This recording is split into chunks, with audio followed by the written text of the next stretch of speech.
Welcome back, everybody. Today we're going to be talking about the critical drinker. I don't like this guy very much because I think he's a grifter. That is to say, I don't think he believes much of anything he says on his channel. I think he's pandering to his audience, a group of people who have a lot of strong opinions about things they haven't seen or don't understand, and he takes advantage of them to make an easy buck. He's also a serial liar. About things that are just objectively true or objectively false, he'll just lie and even try to cover up his lies as a show of the fact he actively knows he's a liar. Now, if you don't believe me, stick around. We're going to be going over some examples in a moment because the new Supergirl movie was announced. Big old trailer. Everybody's talking about it. But there's a certain group of people online that aren't thrilled about this movie, and the critical drinker, within just a few hours of the trailer dropping, put out a video complaining about it, and making a lot of grand assumptions about the movie as well. Most of them being a sheer blatant sign of the fact that he does no research and puts little to no thought into any of his scripts. He's just trying to pump out content that's algorithmically relevant and pander to an audience. And he doesn't fundamentally agree in any or believe in any of the nerd stuff that he associates himself with. Now, I've got a video here that does a really good job of breaking down the critical drinker's sort of broad internet-wide freak out over Supergirl. It's a video by the Birdman. Thought we'd give it a watch, and I'd give my thoughts on it because I have a whole lot I want to say. So if you end up enjoying, leave a like and a comment. It helps the channel a ton, and I appreciate it. If you don't know what to say, you can say who up Xandering they haul, or tell me what you think of the video down below. I always like the conversation.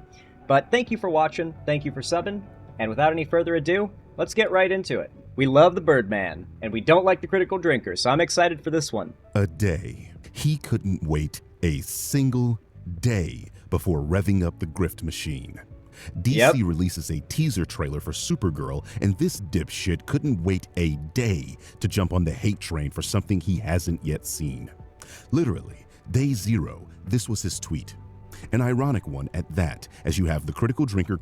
It is really ironic because everything that he's making fun of about this poster is his branding. Like, the ironic thing is, Supergirl is just kind of the female critical drinker, or she's like the archetype that the critical drinker tries to embody for his brand as a woman with superpowers. Like, she's literally wearing sunglasses and is like drunk all the time, just like the critical drinker. It's very ironic. Calling a drunk wearing glasses edgy. Yep. The critical drinker calls a drunk wearing glasses edgy. You can't sarcastically make this stuff up. You know, I called this one instantly. This is precisely how predictable these people have become. If a superhero project stars a woman or a minority, these idiots come out of the woodwork like roaches when the lights go off. And it's sad, really. These people and the parrots that follow them have such miserable lives where literally everything that releases is out to get them or hurts their feelings in some way. Only the cynical grifter. And that's the thing. The grifting YouTubers, I don't feel like they don't think that way because they're just thinking about making money. That's it for them at the end of the day. But the audiences genuinely feel that way. They're being pandered to because, you know, the feelings they have that are being pandered to are the feelings that new pieces of media that have any kind of diversity or progressive messaging in any way showing in them is an attack on their ability to have fun and play games and exist. Everything they care about, everything they love is threatened by wokeness, ruining games. Has something or to movies show for or shows or whatever it is. Thousands comics of dollars whining, which of course only makes the people doing it for free even sadder. Anyway, let's hear what he has to say. This movie is a wacky, irreverent adventure about a dysfunctional, loose-cannon protagonist with a love of dancing and 1980s pop music who uses snarky humor to mask their inner pain and turmoil. They're not your typical superhero, that's for sure, but when they get embroiled in a world-ending conflict, they're forced to team up with a group of likable misfits. They're not... What I love about Critical Drinker is how when he wants to hate something, the hate starts the second it becomes public that a thing is going to exist. Before there's even a poster, knowledge of who's getting cast or who's directing a movie, if a movie is being made or a project is being worked on that these people have decided they're going to attack, they will start the attacks the second they know it exists. I remember when, like, for years, when all there was just the announcement that Amazon would be making a quote-unquote Lord of the Rings show, the entire internet already hated the show. The moment that announcement came out, everybody was, specifically the right-wing YouTubers, were going against it. And, like, it's just an example, one of many, where, like, these people started hating something before the thing even existed. You know, it's complete hack behavior. Your typical superhero team, that's for sure. Wait a minute. Isn't that just your tweet, but reworded slightly? I mean, I knew you were a lazy hack, but come on. Hey, there we go, hack. Both this soliloquy and your tweet are completely wrong. But in order to prove this, I must first explain Woman of Tomorrow. The new Supergirl film is based on the comic book Supergirl, Woman of Tomorrow, an 8-book miniseries by Tom King. Remember that name. It'll be important later. This story is told from the perspective of Ruthie, a young alien girl on a planet with a red sun who loses her father to the space pirate Krim of the Yellow Hills. Ruthie, being a young girl, sets out to find someone capable of killing Krim in revenge for the slaying of her father, and happens upon a bounty hunter whom she offers Krim's sword as payment. The bounty hunter attempts to steal that sword, and a drunk Supergirl who is celebrating her 21st birthday intercepts the bounty hunter and retrieves the sword. Ruthie, enamored with and thankful to Supergirl, follows her and makes her the same deal, which she refuses because Supergirl doesn't kill people. Krim appears with the bounty hunter and tries to kill Supergirl and Krypto, very nearly succeeding, because this planet has a red sun which slowly depowers— Damn, bro's spoiling the whole movie before it even comes out! This is apparently what the movie will be adapting, by the way. So, what's so disappointing about Critical Drinker— I shouldn't say disappointing, I should say, unsurprising about the Critical Drinker's entire grift is that he has to rush so quickly to get his hate slop out about a piece of media that's just been announced that even if it could take him 5 minutes of reading a fan wiki about the comics to find out how foolish he's going to look when he says the things he will in his video, he doesn't care. He knows that at the end of the day, only a fraction of the people who will ever watch his videos will do so with a critical mindset.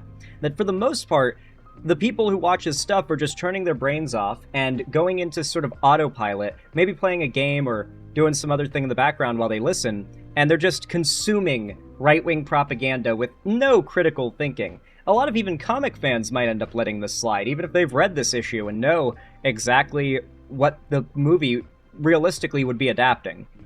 Unfortunately, the politics grift really breaks people's brains. Supergirl, and is why she came here, so she could physically get drunk for her birthday. Krypto is poisoned by Krim's arrows, and only he knows the antidote for the poison. Krim then steals Supergirl's ship, and now unable to fly after him due to the red sun, Supergirl is stranded with Ruthie, and they go on an adventure to catch Krim, force him to give them the antidote for Krypto's poisoning, and kill Krim for killing Ruthie's father. This story is fucking awesome, and I highly recommend any comic book fan that hasn't yet read it to do so, because not only is the story and artwork phenomenal, you'll be introduced to a fantastic new DC character in Ruthie Mary Knoll, and she might even be your favorite character in the story. Now, back to Drinker's tweet. He's characterized this trailer as a wacky space adventure about a dysfunctional hero who has to partner up with a quirky band of misfits. Now, dear viewer, what part of the synopsis of Woman of Tomorrow that I just explained is a dysfunctional hero partnering up with a quirky band of misfits? None of it. Literally none of it. I have watched the Supergirl trailer. I did, Dylan Mai. The funny thing is, everything about what Critical Drinker just said is just him trying to luck out on criticizing this movie in an accurate way by attacking it for things that are common tropes in Hollywood. Or at least that the internet has made into infamous Hollywood tropes. And so he just pulled all that out of his ass and hoped, beyond hope, that nobody calls him out on his bullshit. That he clearly doesn't have any idea what this movie is about or what it's adapting. That he acts as though he's some OG fan of this property who's protecting it from being ruined by the poser infiltrators. He's gatekeeping the fake fans from ruining the property with their adaptions. But in reality, he clearly hasn't even read this. He can't even be fucked to go read the wiki page about this issue. There are 2 protagonists in this story, not super— By the way, really quick, shout out to GayNerd06 for the $5 super chat. Very kind of you, my friend. I appreciate that. Thank you so much. Said Zan, Woman of Tomorrow, the movie's source material, is so peak I read it twice. I've never been more excited for a movie. Hell yeah, I hear it. Well, it seems like it's going to be good. Superman was good, and this one seems like it's going to continue to keep up the good. I'm hyped. Supergirl partnering up Thank you with for a the band of $5 misfits. reduce. Supergirl isn't dysfunctional. She came to this planet in order to celebrate her birthday, and because there is a red sun, she's finally able to get drunk. In the comic, the reason she does this is because she's still mourning the loss of her mother, father, and Krypton, something the trailer actually shows. Also shown in the trailer is Kara suffering from a hangover, another thing lifted directly from the comic. Where in that trailer was it shown that this apparent team of misfits are taking on a bigger threat? Krim, while dangerous to regular people in the story, is literally no match for Supergirl and has to use a magical orb to BFR her. So you see, so far, nothing of what Drinker has said about this film is accurate to the trailer or the comic book this story is based on. This is because It honestly seems like he might have an AI, like some kind of branch of ChatGPT or something, where he can ask it to write a script for a Critical Drinker video. You have to imagine that there are AIs that can be trained off of, like, a big enough YouTuber as Critical Drinker's videos enough that they could realistically write a script for a video that sounds like him on any new topic. And he doesn't even have to write the script. He just has to read it and then edit in the footage from the trailer. And it's just him ranting about how bad it is. But because it's AI and it's talking about a new thing that's coming out, it comes off as though he ended up not even proof checking what the AI wrote up and just put it out there. It genuinely feels like an AI-generated criticism. Maybe he is just that shameless, though. Maybe he did actually write that script. If he even scripts his videos, he might not. Drinker does not know what he's talking about, has no knowledge of the source material, has a child's grasp on marketing material, and is so fucking lazy that he won't even do the bare minimum to understand why certain things are being shown to him. It has been known long before this trailer even dropped that they would be adapting Tom King's comic book. Here, I'll prove it. This is a screenshot of Wikipedia's entry on the film from July of this year. You can clearly see they stated this film would be an adaptation of that comic book, and this was the time the Critical Drinker was complaining about Superman, saying it wouldn't surpass $600 million. So it should be clear to everyone here that he did not do his due diligence and is pulling things from his ass in his strange crusade against James Gunn that has seemingly come out of nowhere. To harp further on this point, well, remember, the Snyder Bros are like a cult of hate against James Gunn online. If you can pander to the Snyder Bros, you've got a pretty dedicated group of people you can grift off of when it comes to any type of content production. But what goes even further about all this is the fact that this movie is probably going to perform really well. And he's now doomsaying it. He's claiming it's going to fail, it's not going to hit certain box office numbers, and then it probably will hit those numbers. And you know what he's going to do? He's going to go back, he's going to delete these tweets, and he's going to pretend like he never said any of these things, and that he actually made different predictions which were proven right in the end.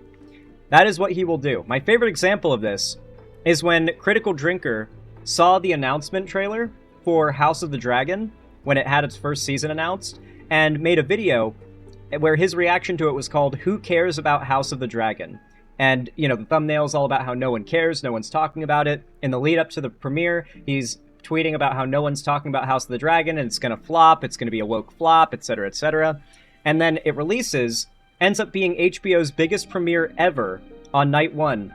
And Critical Drinker deletes those tweets, and he goes back and changes the thumbnail and title of his original reaction, so no one can go back and see him predicting that House of the Dragon, the biggest success in HBO's history, would end up failing. Because he relies on the idea that his fans think he is a perfect predictor of the future, that he has flawless insight into what people want in their media. So if he ever makes an incorrect prediction, what value do his words have? So he has to pretend like he's always been right and is never wrong. He's blaming James Gunn when this film is written and directed by people that are not James Gunn, something he later acknowledges in this video, but still blames James Gunn anyway. And here's the hilarious part. Remember when I told you to keep the name Tom King in mind? Well, this is Tom King, the writer of Woman of Tomorrow. If you zoom in, you might start to notice something a little strange about this Wikipedia page. And it's this passage where it clearly states that Tom was brought into DC Studios to be one of the architects of the DCU. Literally have the comic writer working on it. The story this film is stated to be based on is heavily involved with this film, and when you watch the trailer seems to be lifting things directly from the comic book it was based on that this man wrote. And Drinker still blames James Gunn. The same Yep. James Gunn that explicitly stated it's important to him that the writers and directors of these projects give their own self-expression to those projects. The same James Gunn that stated he's giving those artists the freedom to create what they want to create, and that he likes when things are tonally incongruent but come together in interesting ways. That James Gunn.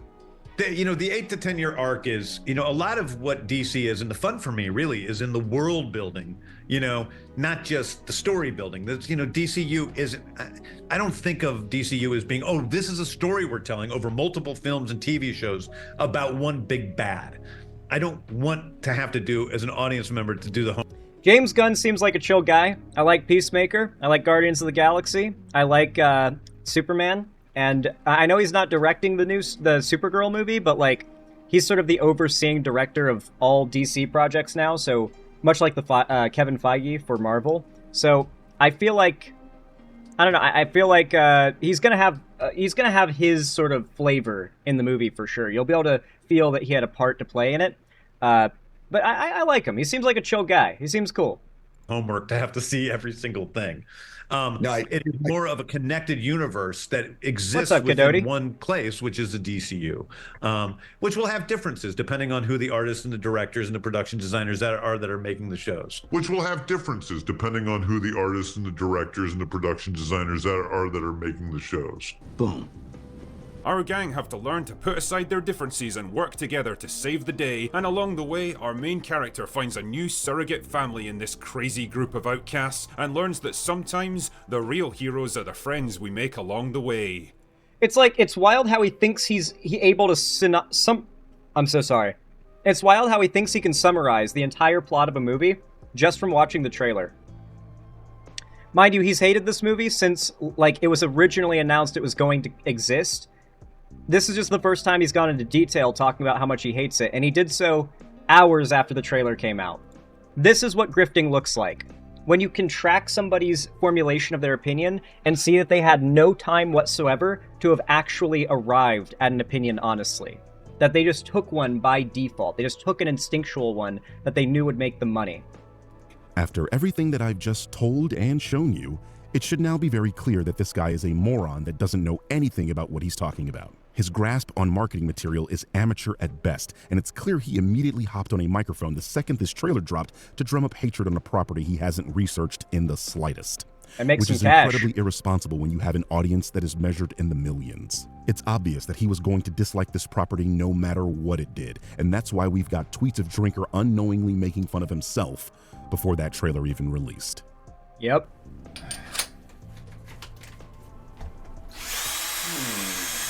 Hey Drinker, that drill bit isn't nearly long enough.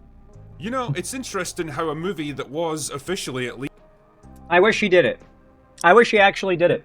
I would pay money to see Critical Drinker actually do it. neither written nor directed by James Gunn is somehow shaping up to be the most James Gunn movie that ever James Gunned. I don't know how else to say it, but the trailer that just got released yesterday is basically a comprehensive checklist of every tired, played out James Gunn cliche from every superhero movie he's ever made. There's the dog to kick things off, because there's always a dog. Wait, I just realized he's summarizing Guardians of the Galaxy. What he's doing when he summarizes this movie without having an actual synopsis to go off of, he's not summarizing the comic or what he thinks the movie will actually be. He's summarizing Guardians of the Galaxy, and I guess you could argue Peacemaker as well, or like Suicide Squad. There are like 3 James Gunn movies with this concept where like a group of misfits become like a squad and have an objective where they do things. I don't think most people watch Guardians of the Galaxy, Suicide Squad, and Peacemaker and feel like they're going for the same thing. It took me a minute to even make that connection, but it seems as though he's just assuming that this will be the case. Even though the last James Gunn movie everyone was talking about, Superman, had nothing to do with misfits forming a group and taking on adversity, right? The Justice Gang are not a group of misfits, for instance. You know, like Superman is the main character. Yeah, it's like he's not even right about the stereotype in the most recent memory of people's minds of what like the last movie he put out was. Dog in a James Gunn movie, because everyone knows that putting a cute furry animal in your movie is pretty much the quickest and laziest way. Does he not realize it's the same dog? Is he pretending like he watched the Superman movie? Because at the end of the Superman movie, Supergirl shows up and says, hey, thanks for taking care of my dog for me. And her and Krypto leave. Krypto's her dog. Like, it's the same dog from the Superman movie. They literally set up the dog's reappearance in the future. He's literally complaining, like, another super-powered dog in these movies. And it's like, no, it's the same dog, man.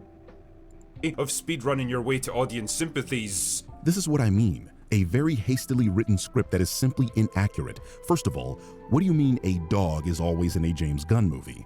Do you mean non-cameo dogs as a main or prominent character as Krypto is in the DCU? Because there weren't any in Slither, just random dead dogs that were mutilated by the parasite. Those were about as prominent as the dead cows were. How about the Belko experiment? Were there any dogs in that office building where the story takes place? No. What about Brightburn? Were there any prominent dogs in Brightburn? No. It's literally just, Critical Drinker doesn't actually watch movies. He just pretends to watch movies. So he's only aware of Guardians of the Galaxy, Peacemaker, and Suicide Squad. And any other James Gunn movie, all the other ones you listed, he either forgot about when hastily writing his script, or just pretends not to remember because he wants to stereotype James Gunn movies in a way that his lame brain audience will resonate with. Oh? That was only a movie produced by James Gunn, not written and directed by him? Well, so is this one, so that has to count. Yeah. But he's talking about superhero movies, right? Well, was there a prominent dog in The Suicide Squad?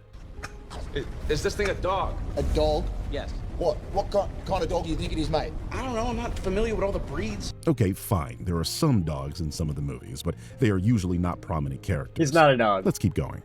We've He's a got the weasel. obnoxious use of 1980s pop songs because, by golly, James Gunn sure does love his classic pop music. That song was only in the teaser trailer, and we do not know if that song is going to be in the actual movie. Like, Critical Drinker is so dishonest, it goes to so many lengths. How can I explain this? Okay, so one of the biggest frustrating factors, and if you watch any Critical Drinker video, you might notice this, and his excuse for why he does it is copyright, but no other channel that does what he does that, unless they're shit talk, like no other channel that talks about media and shows scenes of the media does what he does, and presumably they're not getting copyrighted to hell, so clearly that's not why he does it. But what Critical Drinker will do, if you watch any of his videos about a show or a movie, when he's showing footage of that show or movie, he goes into the settings in his editing software and lowers the saturation by 50%. He desaturates all of the visuals for the show or movie and does not play any audio. So you don't get any of the music, any of the soundtrack, any of the dialogue or delivery, and you certainly don't get any visual stimuli. He removes all of that from the version of the media that he shows his audience. So if you haven't seen the movie or the show, which you probably wouldn't have if you're watching a Critical Drinker video about it, then you might be appealed to if you see a beautiful shot in the movie. Colorful and well lit, etc., etc. Like, if the shot itself is just beautiful, you might think maybe there is some competence behind this project and go and watch it and make your own opinion. That can't be allowed. So he desaturates the visuals to make it so nobody sees the footage that he shows and thinks the movie even looks good. That is how dishonest he is. Movie. This is the Doylist-Watsonian dichotomy, where we on the other side of the fourth wall are seeing and hearing things the characters within that story are not. Again, this was a teaser trailer. The song that plays in the actual film will in all likelihood be something completely different to what we heard in the teaser. You know, because she's on an alien planet with a red sun. I'm not entirely sold on them having 1980s American music playing on a planet light years away from Earth. And newsflash, James Gunn does not have a monopoly on liking or using 80s pop music. Music from that era is extremely popular and is used all the time because it's recognizable. Atomic Blonde's trailer used 1983's Blue Monday. Kick-Ass's trailer used 1981's Bad Rip. Like, you know, when you have to argue with these people about song choice for a trailer, that is how much these people have fallen. They genuinely don't have a single talented bone in their body when it comes to reviewing media. All they do is shit talk stuff that they all but call woke. And that's it. They aren't actual media critics. They're just provocateurs. They're shit stirrers, and that's it. Reputation. Ready Player One's teaser had 1981's Tom Sawyer. I mean, Thriller is played every single Halloween, for fuck's sake. It's entirely possible that the director of this film, who is 58 years old and was a teenager in the 80s, also loves 80s pop music and okayed its use in this trailer. Let's keep going.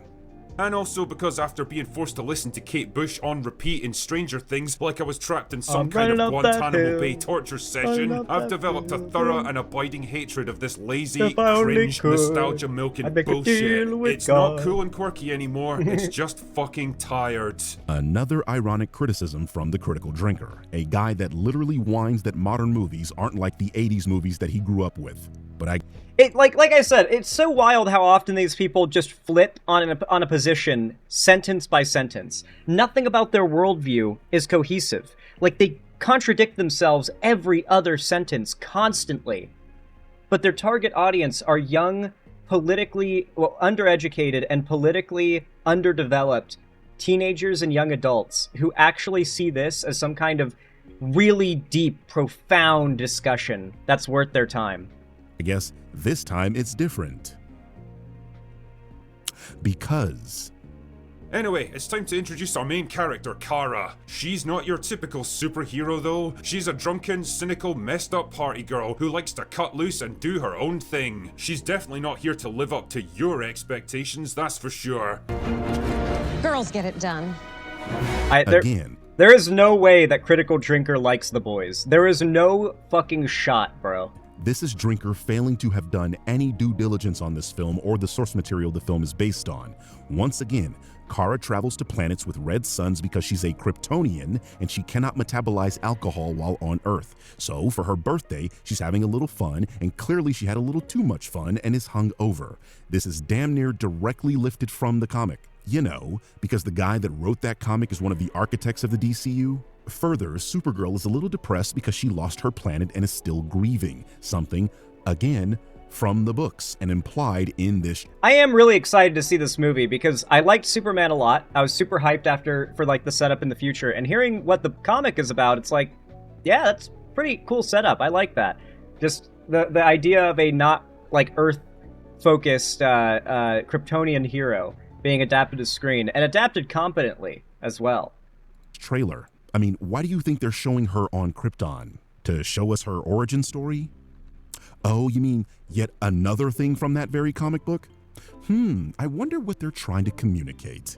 She's played by Millie Alcock, who turned in a great performance in House of the Dragon, and I'm sure she's going to do her best here. I mean, she's not exactly statuesque like I'd imagine Supergirl. There it is. He literally mentioned it. I like how he pretends to like House of the Dragon now, because it's popular, and he predicted it would fail, and was wrong, and had to pretend like he never predicted it would fail, and cover up every case in which he said that.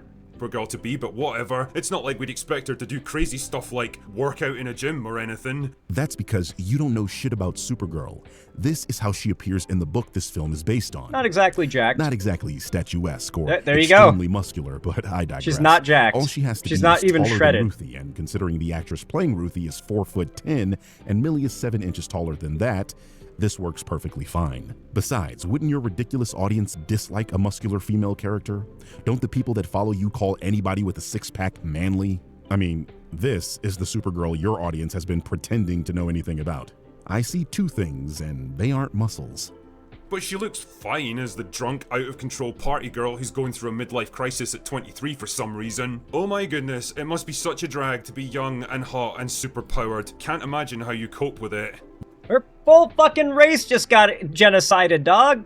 Her family and everyone she's ever known except her brother is dead. And her dog, I guess. But her family's dead, dog. That's why she's upset. Come on. Stay with the story here. Do you know nothing? I'm not even a big Superman fan, and I've followed along well enough to figure out the basics of why she would be upset. It's fucking ridiculous, dude. How dare you make us listen to this idiot, Zan? I'm so sorry. I know, the Critical Drinker is actively growing brain tumors in all of our cerebellums. We're all suffering, we're all dying. I get it. I'm very sorry. You're right. Listen, if you guys want to see the rest of this video, I highly recommend you go check out The Birdman. We only watched the first half of this video here, so if you want to see the rest of it, you gotta go give The Birdman a view. There'll be a link down below in the description, so go click it and go send some support. But if you like my stuff and you want to support it, consider leaving a like and a comment down below. It really does help a lot. If you don't know what to say, you can always just say, Xander in my hall. And don't forget to subscribe and ring the bell icon if you haven't already and you want to see more from me. I appreciate it. Of course, consider joining my fan Discord as well, link down below in the description if you want to be a part of the main core of my community and fan base. I always love to see people joining there. With that said though, thank you for watching, and I hope to see you in the next one.